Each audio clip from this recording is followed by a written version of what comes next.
전 세계에서 단 한 나라, 네덜란드만 만들 수 있는 기계가 있습니다. 돈을 더 준다고 살 수 없습니다. 외교력으로도 얻을 수 없습니다. 이 기계를 받기 위해 미국과 대만 같은 반도체 강국들도 고개를 숙였고 수십조 원의 돈다발을 들고 온 중국은 이름조차 올리지 못했습니다.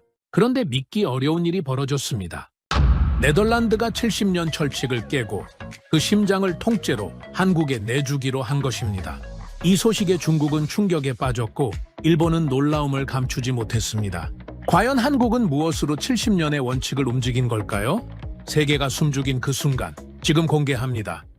세상에는 아무리 많은 돈을 쌓아도 아무리 강한 외교적 압력을 가해도 절대로 국경을 넘어서는 안 되는 것이 있습니다. 영토가 아닙니다. 자원도 아닙니다. 기술입니다. 저는 네덜란드 국가경제안보위원회에서 20년을 일하며 오직 그 원칙 하나를 지키는 사람으로 살아왔습니다. 회의에서 목소리를 높인 적도 없습니다. 큰 소리를 친 적도 없습니다. 하지만 제가 한마디를 하면 회의장이 조용해진다는 것을 저는 알고 있었습니다. 그것은 권위가 아니었습니다. 원칙이었습니다. 핵심 기술은 절대 국경 밖으로 나가지 않는다. 이것은 제 개인의 신념이 아니었습니다. 네덜란드가 수십 년에 걸쳐 만들어온 국가 전략이었고 저는 그 전략의 가장 앞자리에서 문을 지키는 사람이었습니다. 그리고 그 문은 단 한 번도 흔들린 적이 없었습니다. 적어도 대한민국이 오기 전까지는 세상에는 돈으로 살 수 없는 기계가 있습니다. 크기는 대형 버스만 하고 무게는 180톤이 넘으며 가격은 수천억 원에 달합니다. 하지만 이 기계의 진짜 가치는 가격표에 있지 않습니다. 이 기계 없이는 지구상 어느 나라도 어느 기업도 가장 첨단의 반도체를 단 한 장도 만들어낼 수 없다는 사실, 바로 거기에 있습니다. 여러분이 지금 손에 쥔 스마트폰 안에, 타고 다니는 자동차 안에, 병원에서 몸을 들여다보는 의료 장비 안에 반도체가 들어있습니다. 반도체는 쉽게 말하면 모든 전자제품의 두뇌입니다. 그리고 그 두뇌를 만들려면 머리카락 굵기의 수만 분의 1 수준으로 회로를 새겨 넣는 작업이 반드시 필요합니다. 그 작업을 가능하게 하는 장비가 노광 장비입니다. 그리고 그 노광 장비 중에서도 가장 앞선 기술인 EUV 장비를 오직 단 하나의 회사만이 만들 수 있습니다. ASML. 네덜란드의 작은 도시 에인트호번에서 시작한 이 회사는 지금 전 세계 반도체 산업의 심장부를 쥐고 있습니다. 미국도 이 장비를 만들지 못합니다. 일본도 만들지 못합니다. 중국은 수십조 원을 쏟아 부으면서도 아직 근처에도 가지 못하고 있습니다. 그래서 세계가 줄을 섭니다. 미국이 줄을 섭니다. 대만이 줄을 섭니다. 유럽이 줄을 섭니다. 그리고 대한민국도 줄을 섭니다. 저는 그 줄의 끝에서 문을 지키는 사람이었습니다. 어느 날 아침, 저는 평소와 다름없이 회의실에 들어섰습니다. 테이블 위에는 두꺼운 보고서가 놓여 있었고 벽에는 세계 반도체 공급망 지도가 펼쳐져 있었습니다. 회의가 시작되자 경제부 담당관이 먼저 입을 열었습니다. 차관님, ASML 장비 수요가 공급을 훨씬 초과하고 있습니다. 각국 정부의 압박도 점점 거세지고 있고요. 저는 지도를 바라보며 조용히 물었습니다. 그래서 요점이 무엇입니까? 담당관이 잠시 망설이다가 말을 이었습니다. 일부에서는 공급 우선순위를 재검토해야 한다는 의견이 나오고 있습니다. 전략적 파트너십 차원에서 유연성을 발휘해야 한다는 것이죠. 저는 보고서를 덮었습니다. 그리고 천천히 말했습니다. 유연성이라는 말은 원칙이 없는 사람들이 쓰는 말입니다. 우리에게는 원칙이 있습니다. 회의실이 조용해졌습니다. 저는 그 침묵이 불편하지 않았습니다. 오히려 그 침묵이 제가 20년 동안 만들어 온 것이라는 사실을 알고 있었습니다. 그날까지는. 그런데 2023년 세상이 술렁이는 발표가 나왔습니다. ASML의 차세대 노광 장비인 High-NA EUV의 첫 번째 납품 대상을 공식 발표한 것입니다. 세계의 시선이 한 곳으로 쏠렸습니다. 삼성이 먼저일까? TSMC가 먼저일까? 반도체 업계 전체가 숨을 죽이고 기다렸습니다. 그런데 발표된 이름은 전혀 예상 밖이었습니다. 인텔이었습니다. 하지만 여기서 한 가지 알아야 할 사실이 있습니다. 이것은 어느 날 갑자기 결정된 일이 아니었습니다. 2012년 ASML이 차세대 EUV 기술 개발 자금이 필요했을 때 손을 내민 회사가 단 3곳이었습니다. 인텔, 삼성, TSMC. 이 세 회사는 수십억 유로를 투자하면서 ASML의 기술 개발에 직접 참여했습니다. 돈만 낸 것이 아니었습니다. 함께 연구했고 함께 검증했습니다. 10년이 넘는 공동 개발의 역사가 쌓인 것이었습니다. 그러니 인텔이 첫 번째였던 것은 우연이 아니었습니다. ASML은 가장 오래, 가장 깊이 함께 해온 파트너를 먼저 선택한 것이었습니다. 그리고 그 사실이 알려지는 순간 한국 언론이 술렁였습니다. 업계 전문가들이 분석을 쏟아냈습니다. 저는 그 반응들을 멀리서 지켜보면서 한 가지가 마음에 걸렸습니다. 한국이 생각보다 조용했습니다. 그리고 그 조용함 뒤에서 무슨 일이 벌어지고 있는지 저는 곧 알게 되었습니다. 그리고 그 시각, 서울 삼성 회의실에서는 이런 일이 벌어지고 있었습니다. 발표가 나온 지 며칠이 지나지 않은 시점이었습니다. 누군가 먼저 말을 꺼냈습니다. 납득이 되지 않습니다. 우리가 ASML과 쌓아온 협력의 역사가 인텔보다 짧습니까? 우리의 생산 규모가 인텔보다 작습니까? 무거운 침묵이 흘렀습니다. 그때 한 임원이 천천히 입을 열었습니다. 질문이 잘못됐습니다. 회의실이 조용해졌습니다. 왜 우리가 아니냐가 아닙니다. 왜 ASML은 인텔을 먼저 신뢰했는지 그것을 알아야 합니다. 저는 나중에 그 분위기를 전해 듣고 보고서를 덮으며 혼잣말처럼 중얼거렸습니다. 한국은 장비를 분석하는 것이 아니라 우리를 분석하고 있군. 그것이 처음이었습니다. 제가 20년 만에 처음으로 문 너머를 궁금하게 여긴 순간이 인텔이 먼저였습니다. 그 사실은 한국 반도체 업계 전체에 조용한 충격을 남겼습니다. 하지만 한국은 그 충격을 분노로 바꾸지 않았습니다. 대신 회의실 문을 닫고 자료를 펼쳤습니다. 저는 나중에 그 시기 한국 내부 움직임을 담은 보고서를 읽으면서 이 나라가 위기 앞에서 어떻게 반응하는지를 처음으로 제대로 보았습니다. 불평하는 대신 분석했습니다. 항의하는 대신 공부했습니다. 그리고 그 공부의 깊이가 제가 예상했던 것과는 완전히 달랐습니다. 한국이 분석한 것은 단순히 인텔이 왜 먼저였는가가 아니었습니다. 훨씬 더 근본적인 질문을 파고들었습니다. ASML은 어떤 회사인가? 이 회사는 무엇을 기준으로 파트너를 선택하는가? 그 역사는 어디서 시작되었는가? 한국연구진은 ASML의 계약서를 뒤졌고 공시 자료를 뒤졌고 수십 년치 협력 역사를 뒤졌습니다. 그리고 그 과정에서 하나의 결정적인 사실을 발견했습니다. 2012년이었습니다. ASML이 차세대 EUV 기술 개발을 위해 외부 투자를 받기로 결정한 해였습니다. 세계 반도체 기업들이 줄을 섰습니다. 그리고 ASML이 선택한 파트너는 단 세 곳이었습니다. 인텔, 삼성, TSMC. 이 세 회사는 단순히 돈을 낸 것이 아니었습니다. 수십억 유로를 투자하면서 ASML의 차세대 기술 개발에 직접 참여했습니다. 공동으로 연구했고 공동으로 검증했습니다. 한국연구진은 그 구조를 들여다보면서 결론을 냈습니다. ASML은 가장 많은 돈을 낸 회사를 먼저 선택하지 않았습니다. 가장 오래, 가장 깊이 함께 기술을 발전시킬 회사를 선택했습니다. 저는 나중에 그 분석 보고서를 읽으면서 손을 멈췄습니다.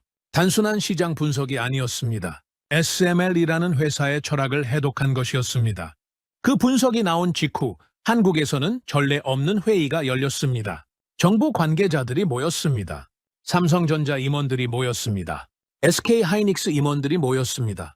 그리고 반도체 소재와 부품과 장비를 만드는 중소기업 대표들까지 한자리에 앉았습니다. 회의 분위기는 처음부터 무거웠습니다. 누군가 먼저 입을 열었습니다. 이대로 기다립니까? ASML이 다음 장비를 공급해 줄 때까지 그냥 기다리는 겁니까? 회의실에 정적이 흘렀습니다. 아무도 선뜻 대답하지 않았습니다. 그때 박준혁 연구 책임자가 천천히 입을 열었습니다. 기다리면 영원히 두 번째입니다. 회의실이 조용해졌습니다. ASML이 인텔을 먼저 선택한 이유가 무엇입니까? 기술이 더 뛰어나서가 아닙니다. 더 오래, 더 깊이 함께 해온 파트너이기 때문입니다. 그렇다면 우리가 해야 할 일은 하나입니다. 우리가 먼저 바뀌어야 합니다. 정부 관계자가 물었습니다. 어떻게 바꾼다는 겁니까? 박준혁 연구 책임자가 대답했습니다. 장비를 달라고 하지 않겠습니다. 대신 ASML이 반드시 필요로 할 환경을 우리가 먼저 만드는 겁니다. 차세대 공정을 검증할 수 있는 생산 현장, 함께 연구할 수 있는 인력, 소재와 부품까지 연결되는 생태계. ASML이 우리 없이는 다음 단계로 나아가기 어렵다는 것을 스스로 느끼게 만드는 겁니다. 회의실이 다시 조용해졌습니다. 하지만 이번 침묵은 달랐습니다. 무거운 침묵이 아니었습니다. 무언가가 맞아떨어지는 순간의 침묵이었습니다. 그날 이후 한국의 전략은 조용히 그러나 완전히 달라졌습니다. 장비 공급 요청 대신 공동개발 제안을 준비하기 시작했습니다. 차세대 공정 검증 체계를 구축하기 시작했습니다. 세계 최고 수준의 메모리 생산 환경을 ASML과 함께 연구할 수 있는 형태로 정비하기 시작했습니다. 협력 가능한 소부장 생태계를 키우기 시작했습니다. 공동 연구를 위한 전문 인력을 양성하기 시작했습니다. 겉으로 보면 아무것도 달라진 것이 없었습니다. 하지만 안에서는 모든 것이 바뀌고 있었습니다. 기다리는 나라가 아니라 준비하는 나라가 되기로 한 것이었습니다. 그리고 얼마 지나지 않아 한국은 ASML에 공식 제안서를 전달했습니다. 제안서의 내용은 간결했습니다. 장비를 더 달라는 것이 아닙니다. 다음 세대 기술을 함께 준비하고 싶습니다. 공동 연구였습니다. 공동 검증이었습니다. 돈으로 장비를 사겠다는 것이 아니라 ASML과 같은 방향을 보며 함께 걷겠다는 제안이었습니다. 저는 그 시기 한국에서 올라온 보고서들을 책상 위에 펼쳐놓고 한참을 들여다보았습니다. 처음에는 그것이 무엇을 의미하는지 정확히 파악하지 못했습니다. 반도체 장비 협력에 관한 보고서라고 생각했습니다. 하지만 읽으면 읽을수록 이상했습니다. 한국은 장비 이야기를 하지 않았습니다. 생태계 이야기를 했습니다. 파트너십 이야기를 했습니다. 장기 협력 이야기를 했습니다. 저는 보고서를 덮으면서 혼잣말처럼 중얼거렸습니다. 이 나라는 기계를 사려는 것이 아니라 우리 방식을 이해하려 하고 있다. 그것이 처음이었습니다. 제가 한국의 움직임을 단순한 구매 요청이 아닌 다른 무언가로 보기 시작한 순간이, 그리고 그 순간부터 저는 이 보고서들을 다른 눈으로 읽기 시작했습니다. 한국이 무엇을 원하는지가 아니라 한국이 어떻게 움직이는지를 보기 시작한 것이었습니다. 한국의 제안서가 ASML 본사에 도착했을 때 처음 반응은 싸늘했습니다. 담당 실무진은 검토조차 하지 않으려 했습니다. 장비를 원하는 나라가 보내온 또 하나의 요청서로 보였을 뿐이었습니다. 하지만 며칠 뒤 제 책상 위에 그 제안서 사본이 올라왔습니다. 저는 읽기 시작했습니다. 그리고 첫 페이지를 넘기는 순간부터 뭔가 달랐습니다. 지금까지 수십 개 나라에서 올라온 협력 요청서와는 결이 달랐습니다. 장비를 달라는 말이 없었습니다. 대신 이런 문장이 있었습니다. 핵심 기술은 계속 네덜란드가 관리하십시오. 우리는 함께 검증하고 함께 발전시키겠습니다. 저는 그 문장을 2번 읽었습니다. 그리고 잠시 의자의 등을 기댔습니다. 핵심 기술의 통제권을 처음부터 우리에게 두겠다고 명시한 제안서는 처음이었습니다. 저는 그것이 전략적 수사인지 아니면 진심인지 아직 판단할 수 없었습니다. 하지만 적어도 한 가지는 분명했습니다. 이 나라는 우리가 가장 두려워하는 것이 무엇인지 정확히 알고 있었습니다. 그리고 바로 그 이유 때문에 저는 회의를 소집했습니다. 회의실에는 경제부, 국방부, 정보기관, 그리고 ASML 경영진까지 모두 자리를 채웠습니다. 저는 회의가 시작되자마자 먼저 입을 열었습니다. 오늘 우리가 결정하는 것은 연구소 하나의 문제가 아닙니다. 네덜란드가 70년 동안 지켜온 원칙을 앞으로도 지킬 것인가의 문제입니다. 회의실이 조용해졌습니다. 루카스 판 홀은 경제전략국장이 자리에서 일어났습니다. 그는 세계 지도를 화면에 띄우며 천천히 말했습니다. 지금 공동연구를 요청한 나라가 대한민국입니다. 그런데 한 가지만 생각해 보십시오. 오늘 우리가 대한민국에게 예외를 허용하면 내일은 대만이 같은 논리를 들고 찾아올 것입니다. 그 다음은 잠시 침묵이 흘렀습니다. 중국입니다. 중국은 돈이 없어서 EUV 장비를 못 받은 것이 아닙니다. 수십조 원을 쏟아부을 준비가 되어 있었습니다. 하지만 받지 못했습니다. 왜입니까? 신뢰가 없었기 때문입니다. 안보 문제 때문입니다. 우리가 그 기준을 흔들기 시작하는 순간 중국을 막는 논리도 함께 흔들립니다. 원칙은 한번 무너지면 다시 세울 수 없습니다. 아무도 반박하지 않았습니다. 루카스 판 홀은 국장의 말은 틀리지 않았습니다. 저도 그것을 누구보다 잘 알고 있었습니다.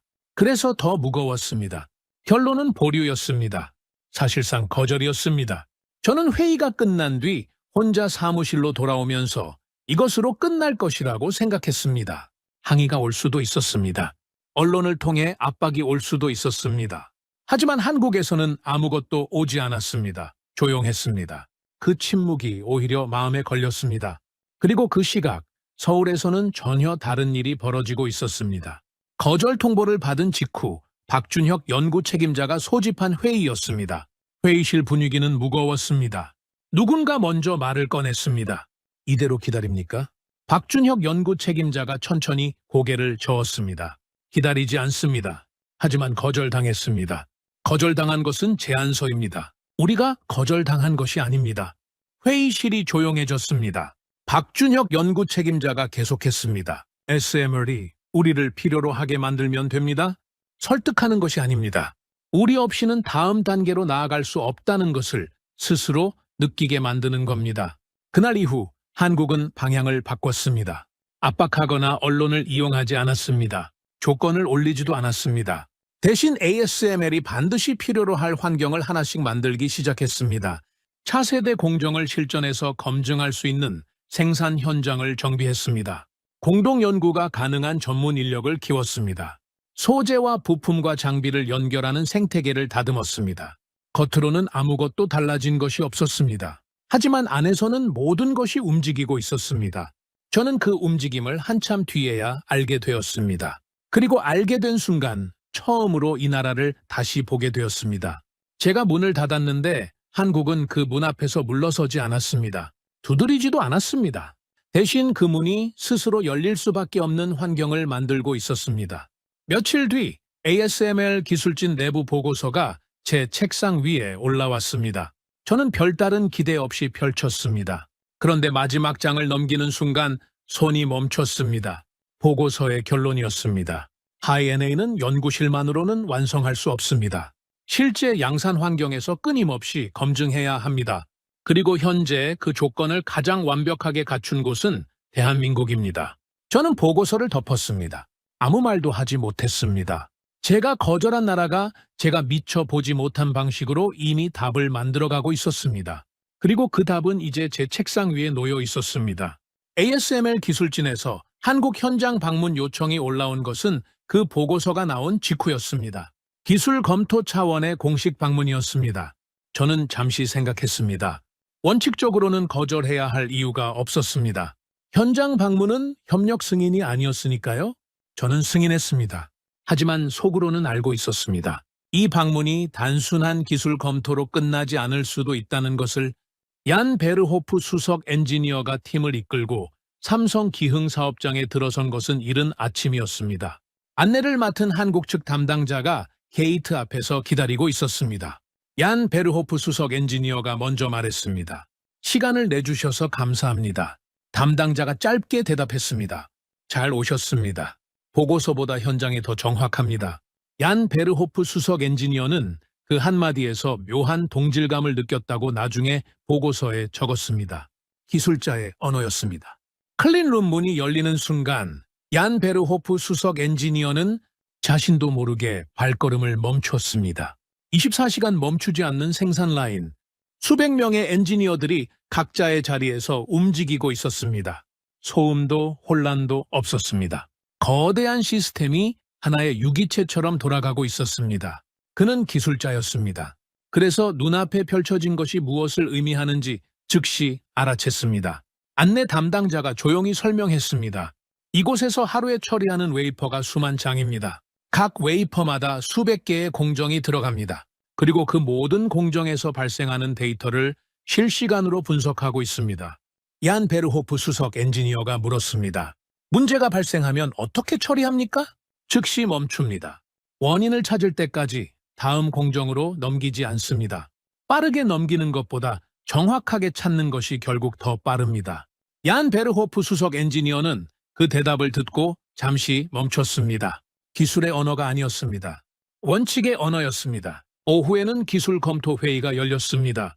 ASML 연구진과 한국 연구진이 테이블을 사이에 두고 마주 앉았습니다. 회의는 차세대 공정의 기술적 한계를 함께 검토하는 자리였습니다. 분위기는 처음에 딱딱했습니다. 서로를 탐색하는 시간이었으니까요.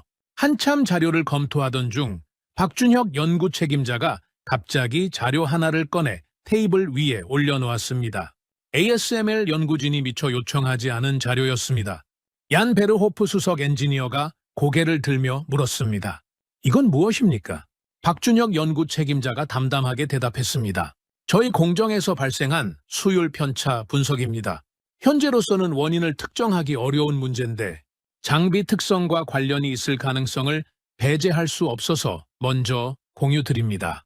얀 베르호프 수석 엔지니어가 자료를 훑어보다가 천천히 말했습니다. 이 자료는 아직 공유하지 않아도 됩니다. 공식 협력이 시작된 것도 아니고 자칫 귀사에 불리하게 해석될 수도 있습니다. 박준혁 연구 책임자는 잠시 조용히 앉아 있다가 입을 열었습니다. 나중에 알게 되면 더 큰 문제가 됩니다. 회의실이 조용해졌습니다. 데이터는 다시 만들 수 있습니다. 하지만 신뢰는 한 번 잃으면 다시 만들 수 없습니다. 얀 베르호프 수석 엔지니어는 아무 말도 하지 않았습니다. 자료를 다시 들여다보는 척했지만 그 말이 회의실 공기를 완전히 바꿔놓았다는 것은 누구나 느낄 수 있었습니다. 숨길 수 있었습니다. 아무도 몰랐을 겁니다. 하지만 한국 연구진은 자신들에게 불리한 정보를 먼저 꺼냈습니다. 협상가가 아니라 파트너의 언어였습니다. 방문 마지막 날 ASML 연구진 내부에서 조용한 대화가 오갔습니다. 한 연구원이 얀 베르호프 수석 엔지니어에게 말했습니다. 솔직히 말씀드리면 이 현장은 우리가 연구실에서 풀지 못한 문제들의 답이 있는 곳입니다. 하이네가 실제 양산 라인에서 어떻게 작동하는지 여기서만 확인할 수 있습니다. 그는 지난 몇 달 동안 기술진이 조사해온 내용이 머릿속에서 하나씩 정리되는 것을 느꼈습니다. 미국 인텔은 파운드리 경쟁력 회복에 모든 역량을 집중하고 있었습니다. 차세대 메모리 공정을 동시에 검증할 환경을 갖추지 못했습니다. 대만 TSMC는 파운드리 분야 세계 최강이었지만 외부와 공동 검증 체계를 구축하는 방식과는 거리가 있었습니다. 일본과 유럽은 규모 자체가 달랐습니다. 그리고 지금 눈앞에 있는 이곳, 대한민국이었습니다. 삼성전자와 SK하이닉스, 세계 메모리 반도체 1위와 2위가 동시에 존재하는 나라. 매일 수십만 장의 웨이퍼를 돌리며 인류가 도달한 가장 극한의 초미세 공정을 실시간으로 운용하는 이 현장은 세계 어디에서도 재현할 수 없었습니다. 얀 베르호프 수석 엔지니어가 천천히 입을 열었습니다. 우리가 대한민국을 돕는 것이 아닙니다. 잠시 침묵이 흘렀습니다. 이제는 우리도 대한민국이 필요합니다. 그 말은 며칠 뒤 제 책상 위에 올라온 현장 보고서에 그대로 적혀 있었습니다. 얀 베르호프 수석 엔지니어는 기술적 검토 내용보다 그날의 분위기를 더 길게 적었습니다. 그리고 마지막에 이런 문장을 남겼습니다. 이 사람들은 단기 성과보다 장기 신뢰를 먼저 생각합니다. 기술 협력에서 이것은 장비나 공정보다 훨씬 중요한 조건입니다. 저는 그 문장 앞에서 한참을 멈췄습니다. 그리고 페이지를 넘겼습니다. 보고서의 마지막 결론이었습니다. 하이-NA는 연구실만으로는 완성할 수 없습니다. 실제 양산 환경에서 끊임없이 검증해야 합니다. 그리고 현재 그 조건을 가장 완벽하게 갖춘 곳은 대한민국입니다. 저는 보고서를 덮었습니다. 얀 베르호프 수석 엔지니어가 마지막에 남긴 문장이 머릿속에서 떠나지 않았습니다. 이 사람들은 단기 성과보다 장기 신뢰를 먼저 생각합니다. 기술도 신뢰도. 제가 거절한 나라가 두 가지를 동시에 증명하고 있었습니다. 원칙을 지키는 방식이 달라질 수 있다는 생각이 처음으로 머릿속에서 자라나기 시작했습니다. 저는 결론을 내리기 전에 반드시 현장을 봅니다. 보고서는 현실의 절반만 담습니다. 나머지 절반은 직접 눈으로 확인해야 합니다. 그것이 20년 동안 제가 지켜온 방식이었습니다. 얀 베르호프 수석 엔지니어의 보고서를 읽은 뒤 저는 며칠을 망설였습니다. 가야 한다는 것을 알면서도 발이 떨어지지 않았습니다. 왜냐하면 제가 현장을 보러 간다는 것은 이미 마음 한켠이 흔들리고 있다는 것을 스스로 인정하는 것이었으니까요. 저는 결국 비행기에 올랐습니다. 기술 검토 명목의 공식 방문이었습니다. 하지만 제가 직접 가려는 진짜 이유는 하나였습니다. 보고서가 말하는 대한민국과 실제 대한민국이 같은 나라인지 제 눈으로 확인하고 싶었습니다. 인천공항에 내린 후 저는 삼성 기흥사업장을 찾았습니다. 건물 입구에서 박준혁 연구 책임자가 기다리고 있었습니다. 그는 자료도 보고서도 없이 나타났습니다. 빈손이었습니다. 저는 그것이 마음에 들었습니다. 그는 별다른 말 없이 저를 안으로 안내했습니다. 그리고 클린룸 안으로 들어서는 순간 저는 보고서에서 읽은 것과 눈앞에 펼쳐진 것이 완전히 다른 것임을 깨달았습니다. 숫자는 현실을 담지 못했습니다. 저는 20년 동안 수많은 보고서를 읽어온 사람입니다. 하지만 그 순간만큼은 제가 읽어온 모든 보고서가 이 현장의 절반도 담지 못했다는 것을 인정할 수밖에 없었습니다. 24시간 멈추지 않는 생산 라인, 수백 명의 엔지니어들이 각자의 자리에서 움직이고 있었습니다. 소리가 없었습니다. 아니, 정확히는 모든 소리가 제자리에 있었습니다. 저는 유럽의 여러 첨단 생산 시설을 방문해 본 사람입니다.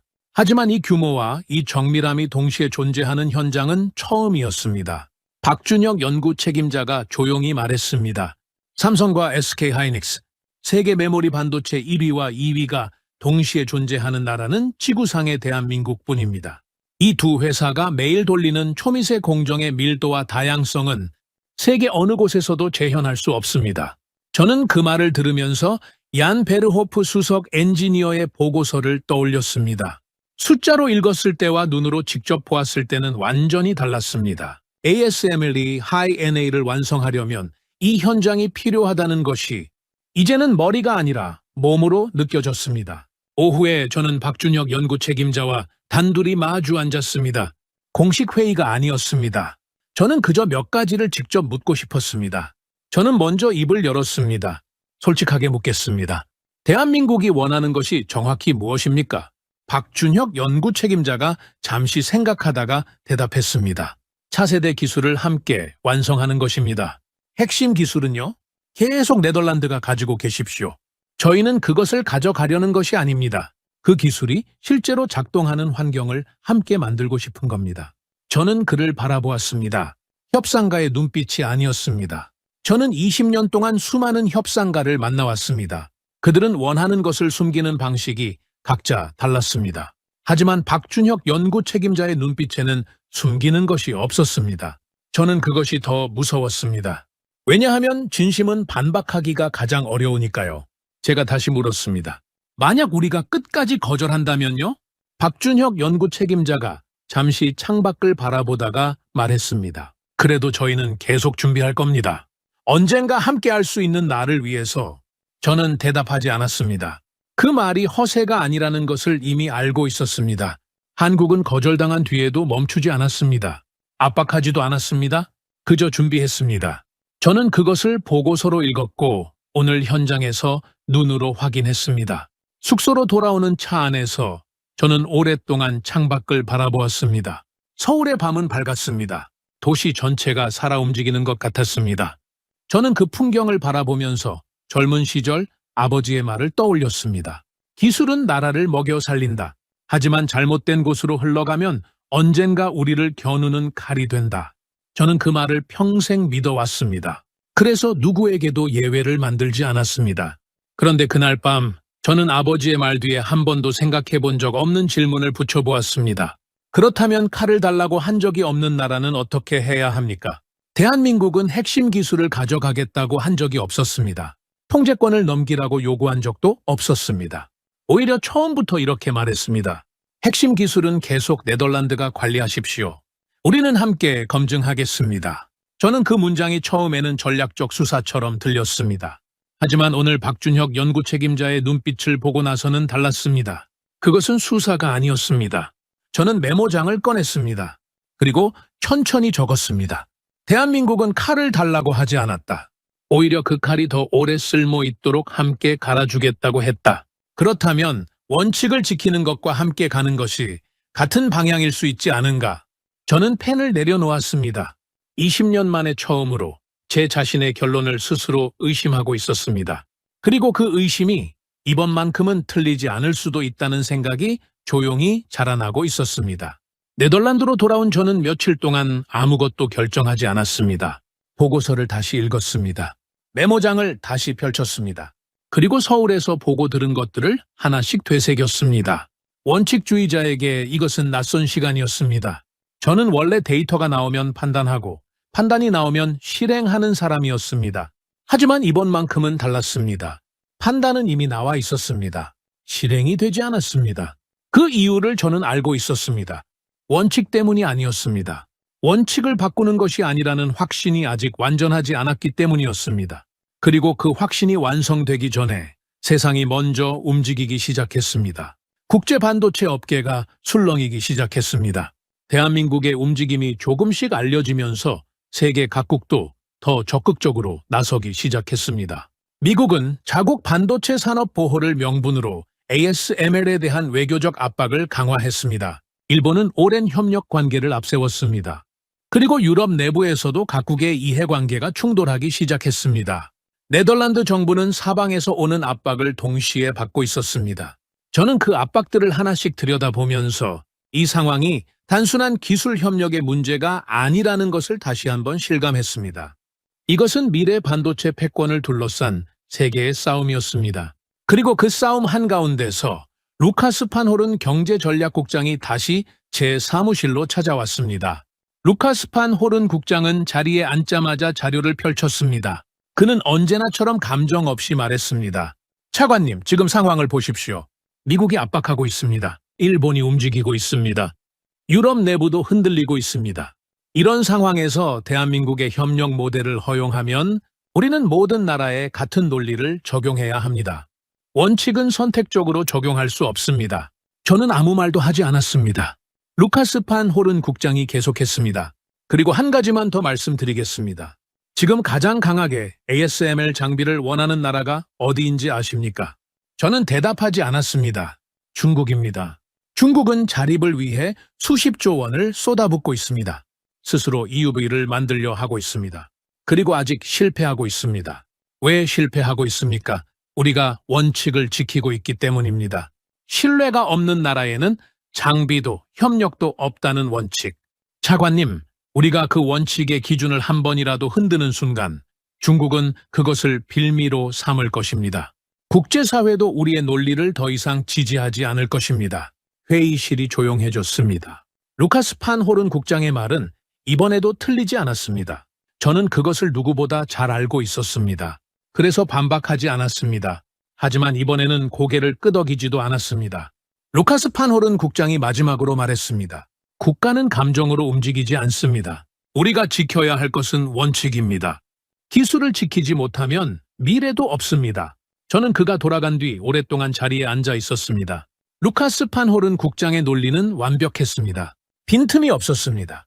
하지만 저는 그 완벽한 논리 안에서 뭔가 하나가 빠져 있다는 느낌을 지울 수 없었습니다. 저는 서랍에서 메모장을 꺼냈습니다. 서울에서 적어온 메모였습니다.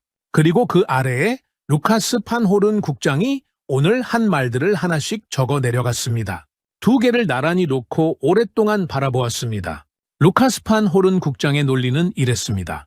원칙은 선택적으로 적용할 수 없다. 한 번 예외를 허용하면 모든 것이 무너진다. 하지만 제가 서울에서 본 것은 이랬습니다. 대한민국은 예외를 요구하지 않았다. 원칙을 존중하면서 함께 갈 방법을 제안했다. 저는 그 두 문장 사이에서 오랫동안 멈췄습니다. 루카스 판홀은 국장이 두려워하는 것은 원칙이 무너지는 것이었습니다. 저도 마찬가지였습니다. 하지만 대한민국은 원칙을 무너뜨리려 한 적이 없었습니다. 그렇다면 루카스 판홀은 국장의 논리에서 빠진 것이 무엇인지 저는 이제 알 것 같았습니다. 예외와 새로운 모델은 다른 것이었습니다. 저는 젊은 시절 아버지의 말을 다시 떠올렸습니다. 기술은 잘못된 곳으로 흘러가면 언젠가 우리를 겨누는 칼이 된다. 저는 그 말을 평생 믿어왔습니다. 하지만 그날 밤 처음으로 그 말의 반대편을 생각했습니다. 칼을 달라고 하지 않은 나라가 있다면, 오히려 그 칼을 함께 지키겠다고 한 나라가 있다면 그 나라에도 같은 원칙을 적용하는 것이 맞는가? 저는 ASML 최고 기술 책임자에게 연락을 취했습니다. 다음 날 아침 그가 제 사무실로 왔습니다. 저는 단도직입적으로 물었습니다. 솔직하게 말해 주십시오. 대한민국 없이 하이NA를 완성할 수 있습니까? 그가 잠시 침묵하다가 대답했습니다. 완성은 할 수 있습니다. 하지만 훨씬 오래 걸릴 것입니다.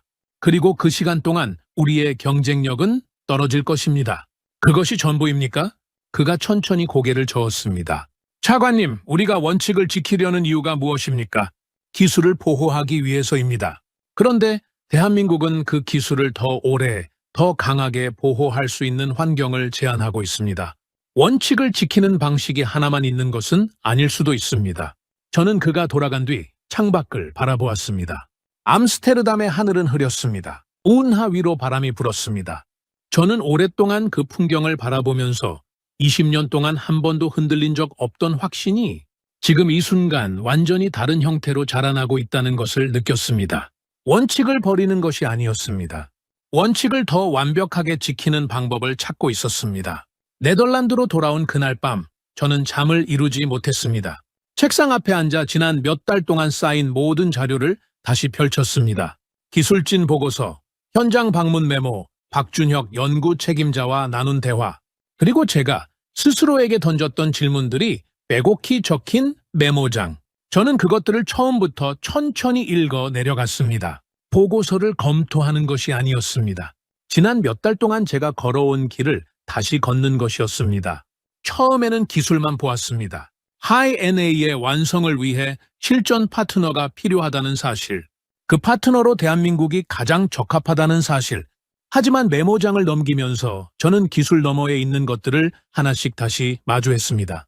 거절당한 뒤에도 압박하지 않고 조용히 준비했던 시간들. 자신들에게 불리한 데이터를 먼저 꺼낸 박준혁 연구 책임자의 목소리. 핵심 기술은 계속 네덜란드가 관리하라고 말했던 그 말. 빠르게 넘기는 것보다 정확하게 찾는 것이 결국 더 빠르다고 말했던 현장 담당자. 저는 그 장면들이 각각 떨어진 사건이 아니라 하나의 일관된 태도에서 나온 것이라는 사실을 그제야 분명히 보았습니다. 대한민국은 처음부터 끝까지 같은 방식으로 움직였습니다. 요구하지 않았습니다. 압박하지 않았습니다. 대신 준비했습니다. 증명했습니다. 그리고 기다렸습니다. 저는 메모장을 덮었습니다. 그리고 한참을 그대로 앉아 있었습니다. 다음 날 아침 최종 회의가 열렸습니다. 지난번 긴급 회의와는 분위기가 달랐습니다. 모두가 이미 결론이 어디로 향하는지 느끼고 있었습니다. 하지만 루카스 판홀은 경제전략국장만큼은 달랐습니다. 그는 맨 끝자리에 앉아 단단한 표정으로 저를 바라보고 있었습니다. 저는 그것을 보면서 그가 오늘도 끝까지 싸울 준비가 되어 있다는 것을 알았습니다. 그리고 그것이 틀리지 않다는 것도 알았습니다. ASML 최고 기술 책임자가 먼저 발언했습니다. 기술적 현황을 간략히 보고 드리겠습니다. 하이NA 개발은 현재 결정적인 단계에 와 있습니다. 실험실 수준의 검증은 완료되었습니다. 하지만 실제 양산 환경에서의 검증 없이는 다음 단계로 나아갈 수 없습니다. 그리고 그 환경을 가장 완벽하게 갖춘 곳이 어디인지는 이미 보고서로 말씀드렸습니다. 회의실이 조용해졌습니다. 루카스 판홀은 국장이 천천히 입을 열었습니다. 차관님, 저는 그를 바라보았습니다. 저도 보고서를 읽었습니다. 기술진의 논리가 맞다는 것도 압니다. 하지만 차관님, 오늘 우리가 내리는 결정은 기술 보고서 하나로 끝나지 않습니다. 루카스 판홀은 국장이 자리에서 일어났습니다. 오늘 대한민국에게 새로운 협력 모델을 허용하면 내일 또 다른 나라가 같은 논리를 들고 찾아올 것입니다. 우리의 원칙이 한번 흔들리면 그 다음을 막을 근거가 없어집니다. 원칙은 예외가 생기는 순간 원칙이 아닙니다. 회의실이 다시 조용해졌습니다. 루카스 판홀은 국장의 말은 틀리지 않았습니다. 저는 그것을 누구보다 잘 알았습니다. 그래서 모두가 저를 바라보고 있었습니다. 저는 천천히 일어났습니다. 루카스, 제 목소리가 회의실에 깔렸습니다. 당신 말이 맞습니다. 회의실이 술렁였습니다. 루카스 판홀은 국장이 잠시 긴장을 풀었습니다. 하지만 저는 거기서 멈추지 않았습니다. 원칙은 쉽게 바꾸면 안 됩니다. 저는 그것을 20년 동안 지켜온 사람입니다. 그리고 오늘도 그 생각은 변하지 않았습니다. 저는 잠시 회의실을 천천히 둘러보았습니다.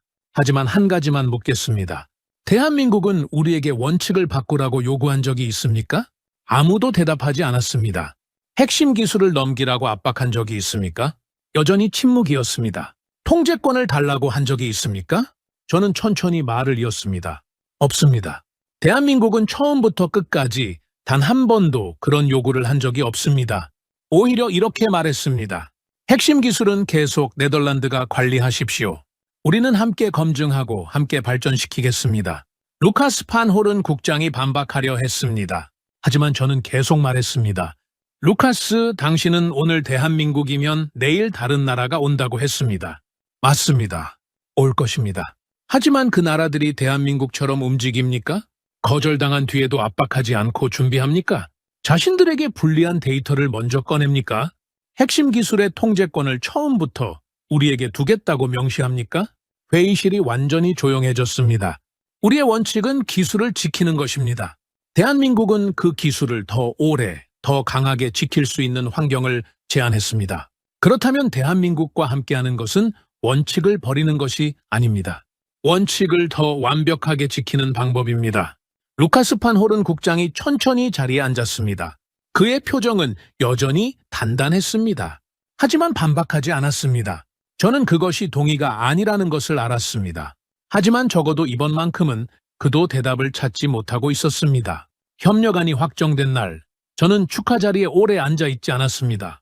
누군가 샴페인을 꺼냈고 악수가 오갔고 웃음소리가 회의실을 채웠습니다. 하지만 저는 조용히 자리를 빠져나왔습니다. 복도 끝 창가에 서서 바깥을 바라보았습니다.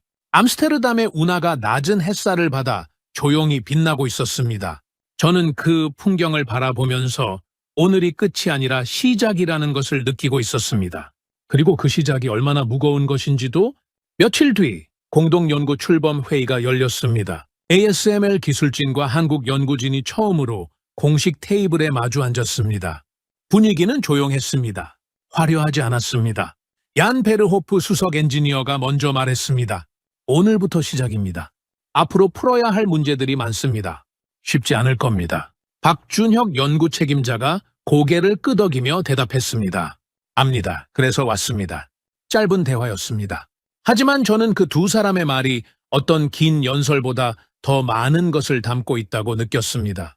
축하도 없었고 과장도 없었습니다. 그저 해야 할 일이 있고 그것을 함께 하겠다는 선언이었습니다.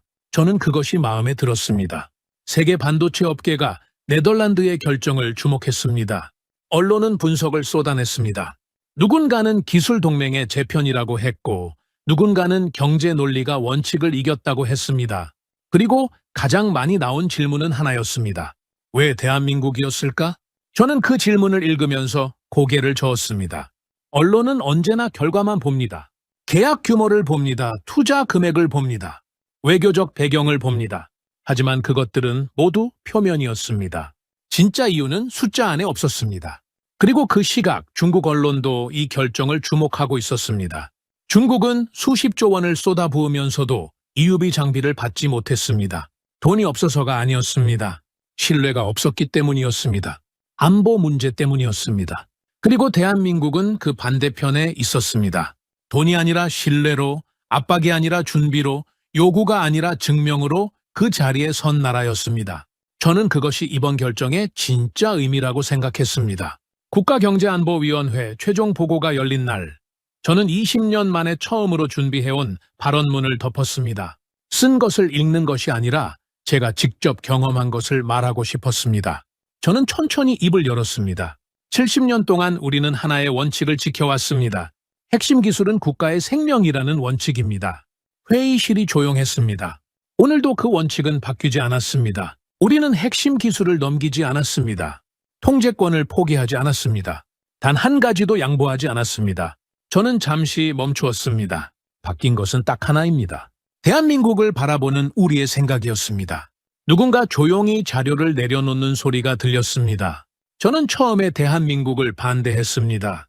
원칙 때문이 아니었습니다. 정확히는 대한민국을 제대로 보지 않았기 때문이었습니다. 저는 그들이 무엇을 원하는지만 보았습니다. 하지만 정작 중요한 것은 그들이 어떻게 움직이는가였습니다. 저는 그동안 보아온 장면들을 하나씩 떠올렸습니다. 거절당한 뒤에도 압박하지 않았던 침묵, 자신들에게 불리한 데이터를 먼저 꺼냈던 박준혁 연구 책임자, 핵심 기술의 통제권을 처음부터 우리에게 두겠다고 말했던 그 문장, 말보다 행동이 앞섰던 그 모든 순간들. 저는 그것들이 각각의 사건이 아니라 하나의 나라가 가진 일관된 방식이었다는 것을 이제는 분명히 알고 있었습니다. 대한민국은 기술을 가져가려 하지 않았습니다. 그 기술이 더 오래, 더 강하게 살아남을 수 있는 환경을 함께 만들자고 했습니다. 그리고 그것을 말로만 하지 않았습니다. 시간을 들여 행동으로 증명했습니다. 보고가 끝난 뒤 루카스 판 호른 국장이 복돼서 저를 기다리고 있었습니다. 그는 아무 말 없이 잠시 저를 바라보다가 조용히 말했습니다. 차관님, 저는 아직도 걱정이 됩니다. 저는 고개를 끄덕였습니다. 그래야 합니다. 루카스, 당신이 걱정을 멈추는 날이 진짜 위험한 날입니다. 그가 잠시 멈추었다가 작게 웃었습니다. 저는 그것이 동의의 웃음이 아니라는 것을 알았습니다. 하지만 적어도 오늘만큼은 우리가 같은 방향을 보고 있다는 것도 알았습니다. 원칙을 지키는 것, 그 원칙이 더 오래 살아남는 것, 그것이 우리 둘 모두의 목표였으니까요. 저는 그날 저녁 사무실로 돌아와 메모장을 꺼냈습니다. 지난 몇 달 동안 스스로에게 던졌던 질문들이 가득 적힌 메모장이었습니다. 저는 마지막 빈 페이지를 펼치고 천천히 적었습니다.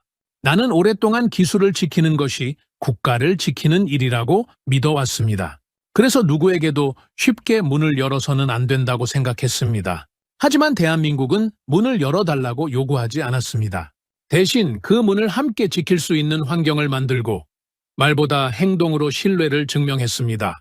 그 순간 나는 깨달았습니다.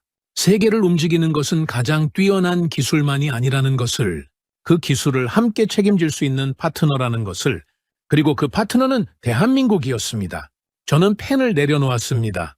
창밖에는 암스테르담의 밤이 조용히 깔리고 있었습니다. 운하 위로 불빛이 흔들렸습니다. 저는 그 풍경을 바라보면서 70년의 원칙이 오늘 더 강해졌다는 것을 느꼈습니다.